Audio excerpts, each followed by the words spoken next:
Oh, Happy New Year. Bad news. Brand new council homes are now being lined up for illegal migrants while British families sit on waiting lists that stretch into decades. That's the reality facing this country as the Prime Minister hails change on the horizon in his New Year's message. That does sound like change for sure, but bad change for British people, good for people breaking into our country, of course. According to figures last year, over 1 million households are waiting for social housing. Homes that were meant for nurses, care workers, young families and pensioners who've paid into the system all their lives. They will be at the back of the queue, won't they? This is a treacherous betrayal of British people. We're told this policy will save money by ending expensive hotel contracts. But let's be honest, it just shifts the burden onto local communities already stretched to breaking point. Councils are warning they can't cope. Families are being priced out. And in some areas, tenants are being pushed out so properties can be handed over for migrant accommodation. Putting it bluntly, this is displacement of native British people, isn't it? People watching this know exactly what's happening in your local areas. And many of you who might be on these waiting lists for social houses have followed the rules, waited years, and now you're told to wait even longer because someone else has jumped the queue. This is going to mean councils that sign up for this new programme will become magnets for illegal migrants. Towns will be flooded with them as they know they'll be jumping the queue for a free home after contributing absolutely nothing. If you're British, English, Scottish, Welsh, Northern Irish, you work, you pay tax, raise a family and play by the rules, you shouldn't come second in your own country, should you? I shouldn't even have to say that out loud. But that's the truth. You are becoming second-class citizens in your own country. There's nothing more important than keeping your money and your identity safe online. And with so many VPN options available, choosing the right one can be pretty daunting. But this video's sponsor, ExpressVPN, is making the choice easier for GB News viewers. ExpressVPN is offering up to 75% off, plus 4 extra months free. That's top-level security from just £2.49 a month, and you're covered by their 30-day money-back guarantee. So just click the link in this video's description or scan the QR code now. Remember, when you're online, you are often sharing personal data, so hackers can steal your information, your passwords, your photos, and your bank details in just seconds. But ExpressVPN encrypts your connection, making it virtually impossible for hackers to access your personal information. So why choose ExpressVPN? Well, it couldn't be easier to use. With just one click, you are protected.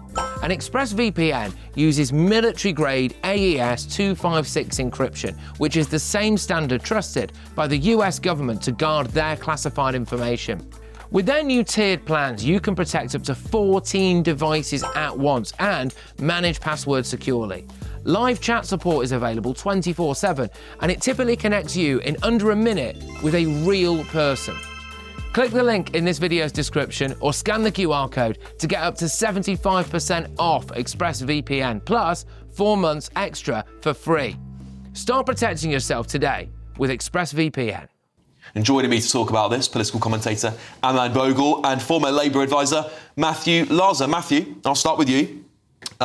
This would be quite a betrayal for British people because at the end of the day, I think there is a common principle of nation states, which is they prioritise the people that live here first. And whilst people may not like the hotels situation, how expensive it is, they're actually more concerned that people are in the country. The cost is ridiculous, but they actually just don't want these people here at all. So moving them into brand new council houses that should be built for people on a waiting list, British people, will just be another slap in the face. Well, look, I can understand how reading the headline people feel uneasy, but actually when you dig down into the story, we're not talking about council houses that are being intended, existing council houses, or indeed council houses that there are there's rather too little council house building at the moment, but the council houses that are being completed at the moment, which are intended for local people, being diverted to asylum seekers. What, as I understand it, the proposal is that at the moment we are wasting billions a year on hotel hotel accommodation. We all read the stories about the guy behind X chain or Y chain of hotels is making a fortune. So what the suggestion is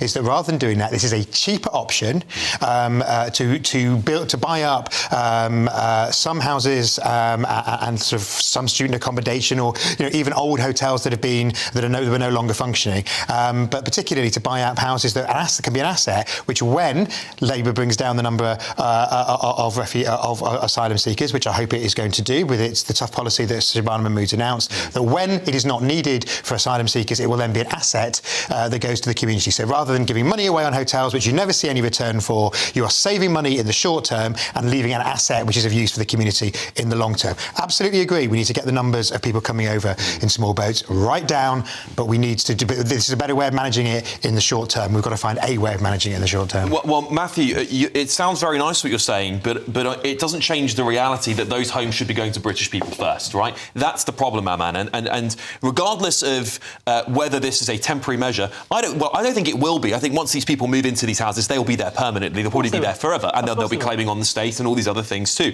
The burden will become phenomenal to the Britain over the course of their lifetimes. Look, this is an absolute betrayal of the British people. It's a slap in the face of every single one of these 1.3 billion Britons on the waiting list. And it's also a slap in the face of every legal migrant who's done it the right way, who's gone in the long queue to get a visa, come here properly and contribute to the British economy and society. But let's be honest, the cost right now is £5 billion, and we've had a record 41,472 migrants. Well, these are illegal dinghy-wallahs that have no right to be here. And you know what? It's costing £5 billion a year. That's the tax receipts of nearly 600,000 average taxpayers. It's unacceptable. The only solution is to pick up every single illegal dinghy-wallah and drop them back on the French coast. This stops in 24 hours. That's the only way to stop this, and that's the solution. Rinse and repeat. Yeah, Matthew, Aman's right. People are outraged, as I said before, at the hotel situation. They don't want the cost, but it's not the fact that they're in hotels that winds people up. It's the fact that they're here in the first place. Surely they should just be put in detention centres. This is going to be a magnet. We will talk about incentives. We've been warned by the President of France, who came over here and said to the Prime Minister, you have too many incentives for migrants to come to Britain. End them. He hasn't heeded that warning. This will be a massive draw. Well, he has on things like digital ID cards, which I know you're not a fan of, Alex. Digital ID cards won't change anything, as they haven't done across anywhere in Europe, Matthew, as you very well know. The President of France made that as one of the major... Well, he was wrong about that. But he was wrong about that. But he was right about the fact there are a lot of incentives here. And this will be yet another one. Come to Britain, get put up in a hotel, then go into a free home, which you'll probably live in forever, and will pay for all your benefits. Certainly we need to make sure that there is no option of people living in them forever. But they will, Matthew. You know they will. Well, I don't, because even if people, and as asylum claim is accepted, there's no necessarily that you're telling me they're going to go. You're telling me that they're going to all of a sudden get high-paying jobs in Britain, which most British people can't get, by the way, and they're not going to be subsidised by the state and need to live in those council houses. Look, I bet you, if we could do some research, the amount of migrants that have been moved into private accommodation will never leave it. There is no council that is willingly going to make anyone homeless. There are already Labour councils who are using discretionary housing benefit payments to house immigrants who should have been deported long ago. The only solution is mass deportations. You pick them up. And you know what? There's already a precedent for this. In 2025, at least on 6 occasions, the Coast Guard and the Royal Navy actually left people on the French coast. So if they could do it 6 times, they can do it 1,000 times. Well, look, I don't believe, and I don't think anybody serious about this in politics thinks that you can do mass deportations. It's simply, Why? Because it's against law and decency. Which laws? Which laws, Matthew? ECHR laws, perhaps? Well, even if you leave the ECHR, you're going to have a Human Rights Act. Well, we can get rid of that quite quickly as a sovereign nation, can't we? Do we need to reduce numbers of people coming across the Channel? Yes. And you will not do that by giving them free housing. These houses, if used, will be small in number and will be part of, you said about detention centres, the government is launching detention centres. We had the problem is that whenever a detention centre is proposed, you saw James Cleverly, who is in the Tory shadow cabinet, and it talks tough, and then what does he do? Yes. He I disagree with him. detention centre in his own constituency. Why should any local community have unvetted, unknown foreign men in their local community threatening their women and girls. Well, most people don't threaten, but in a minority of cases, obviously that's happened, and we've seen some pretty appalling cases. Even one is one too many.